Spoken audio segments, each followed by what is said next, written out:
pretty cool. I thought about that before I left because we're rolling into Christmas time, man. So Yeah. Oh, the season of giving. Christmas time. I brought some things. Yeah, heck yeah. I just did a big story. I did a story on MahoneyOutdoors.com about all these hunting gifts that are great ideas. I'm going to be doing another one on fishing. And I guess with that, got my little buddy just popping up to say hello. Nice. With that, Really good. let's just start with that topic. Instead of jumping into the fishing, like you said, Christmas season's coming. We've got Look at that. 4 expert fishermen here that probably have just about every fishing item they could possibly want. But what are some ideas, some necessities to have in the boat? If you're a bank fisherman, if you know of any cool products for bank fishermen. Jeff, I mean, what comes to mind for you? Man, there's a limited number of things that you have to have, right? I mean, for the angler that goes out, top of the line thing would be a good knife, a fillet knife. Just a handheld fillet knife, whether it's for cutting line, whether it's for actually filleting fish or whatever. It's good to have a nice little fillet knife handy. There's so many things. This kind of stuff, gloves, Right there. Every day. they save on your hands. In the summer, in the winter. Sometimes you might end up in a toss-up between the sock and the glove. That's exactly right.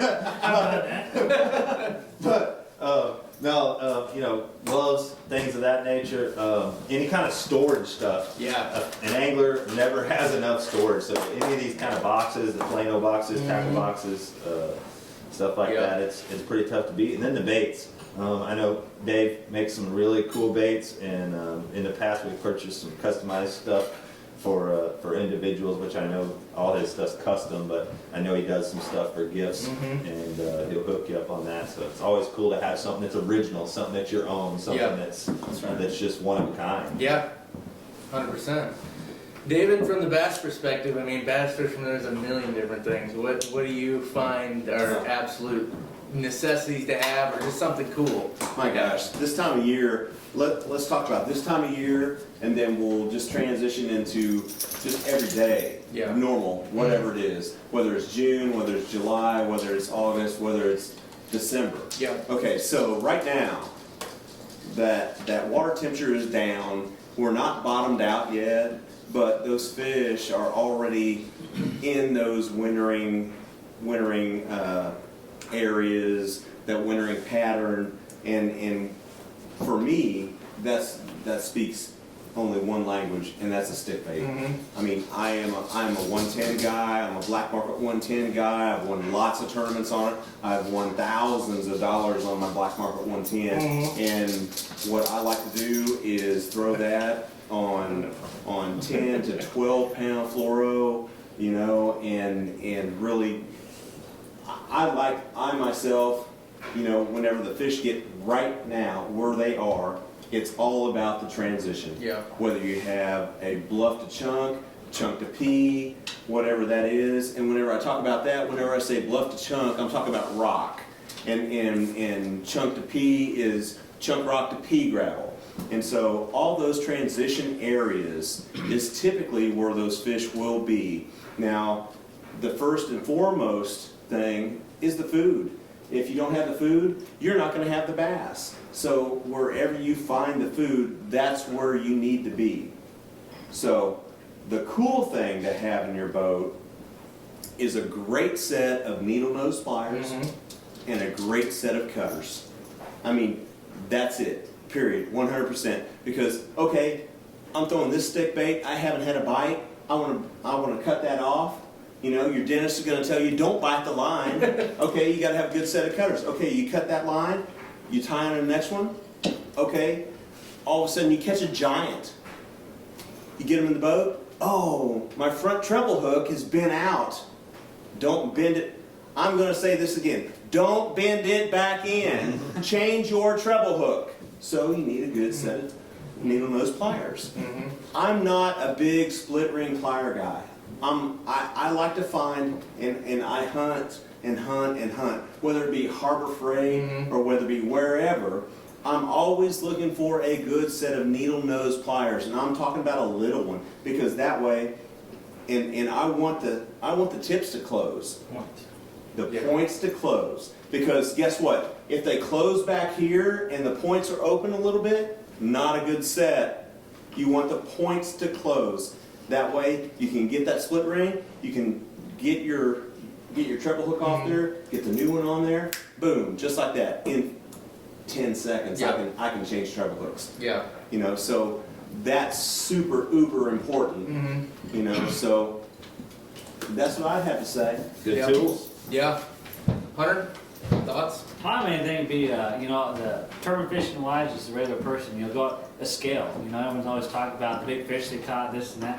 Have a scale, they can talk about it. It's always good. And then Dave's baits. They've been working great for me, and you can use one of these almost all day long. It's pretty nice. Get some bait that has hard roping on it. That's what I like to do. Scale. That's a good one. And you know what's weird is us guys that fish with people from all over the United States and beyond, really. Everybody does it different. So it's so funny because we take people from the south and they're like, yeah, we caught 208 and a 214 and a 326, and you take somebody from Wisconsin, they're like, we caught 13 and a half, a 15 and a half. Right. Yeah. Yeah. Like, what they weigh? I don't know. But it was 16 and a half inches long. That's right. Especially this time of year, you catch the bigger fish right now. So. Well, I don't know about you guys, but one of my biggest pet peeves is seeing people claim that they caught a certain size fish, and then you ask about the measurement process, and it's like, oh no, I've caught so many, I know. And I'm like, Not correct. I know you're not a guide that does this every day, and those are the only people I would even remotely come close to trusting on this type of claim. So that's just one of those things that it just makes me laugh when I just bite my tongue because I just... And that's the fun about outdoors. Right. It's the same, right where we are, deer season. Like everybody's like, oh dude, that's 150 incher. And then he turns his head and looks at you, he's like, man, he's 130. And then when he runs away, he just become 180. Yes. They always look bigger running away. Yeah. Just scoring deer on the hoof on the move, you're pretty good at it. Yeah. Wait a minute, doesn't it have the same principle as if you're on the tee box and you hit one, and you're like, oh, I hit that 300 yards. You may have hit it 300 yards over there, but I'm talking about straight down the fairway. Right, exactly. Richard? The best gift I could think of giving this time of year, and I carry one in my boat every day, and I used to be made fun of by another guy, I don't know, they won't mention no names, but Mr. Buddy Heater. Best ever. Man, Are you kidding me? So even though there's like no enclosure on the boat, just having that heat directly on your legs is... No, I just use it to warm my hands. That's right. But when I come to the cleaning station at Bucksaw, there's no water on, it's cold in there. Crank that thing on in their cleaning station, keep that hand warm. Those walls, I think, are this thick. 'Cause he'll turn that little bitty old heater on in there, and they're like, Yeah. Yeah, I had another guide on the lake this 2 years ago, and I had that Mr. Buddy Heater, and it's cold out. After your hands get cold so long, every year it gets worse. So this guy, he says, what are you doing that, you big? He calls it big wind, button job, 400.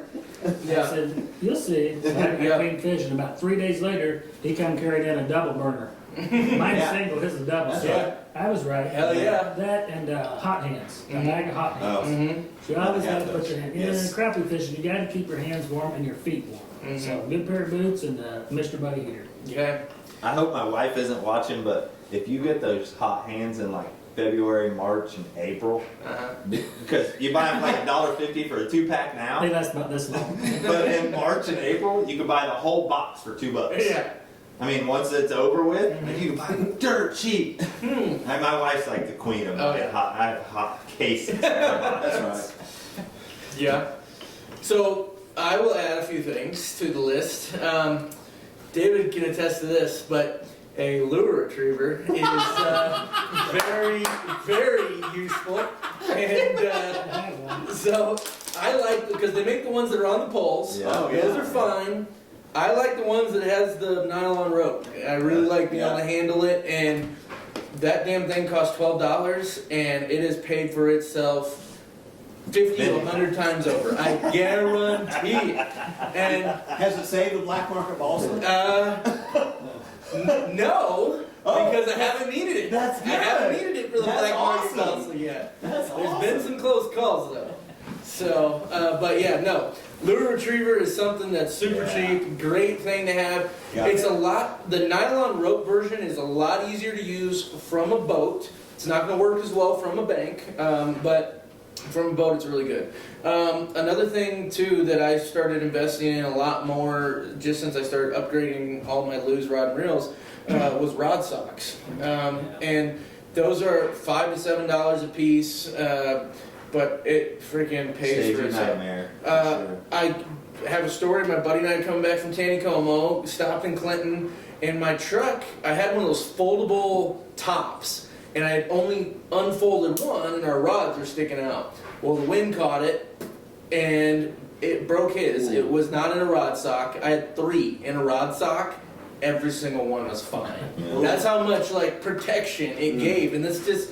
Anyway, really, really solid investment on the rod socks. And then you, whoever said the cutters, 100%, having scissors. That, like you said, and I get to hear it from my fiance, who is a dentist. You better not be using your teeth. She's already had to like saw down part of my teeth because of little grooves I wore in my teeth from doing it. So yeah, that And this kind of stuff, yeah. these fish counters. That is You know, awesome. even bass tournament guys or whatever. Yes. This guy can't Yeah. count for crap. I don't And- forget the book. Yeah. But like us that are keeping track of our clients' fish and how many we got on this side and how many we got on that Yeah. side, and that little vibrate for the limit. This thing floats. It's waterproof. Yeah. We've all used the metal pitch counters for years. Yeah. But they rust. Yeah. I mean, they don't last. Yeah.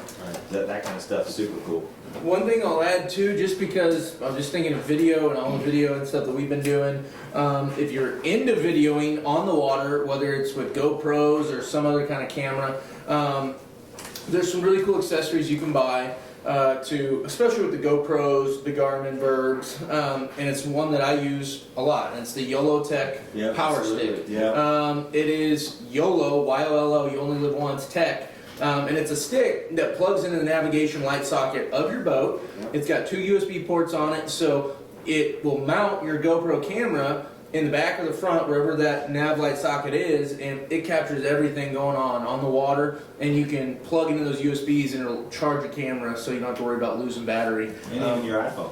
Yeah, if you want to charge your iPhone, you can do that. It's a You got a USB. phone holder and you can go Facebook Live and, Yep. and charge your phone while Yep. you're Facebook Living it up. Yep. So just some really cool stuff, and be on the lookout because I'm probably going to compile this into an article and post it on TrumanLakeFishingIntel.com and MahoneyOutdoors.com. So a lot of really good stuff.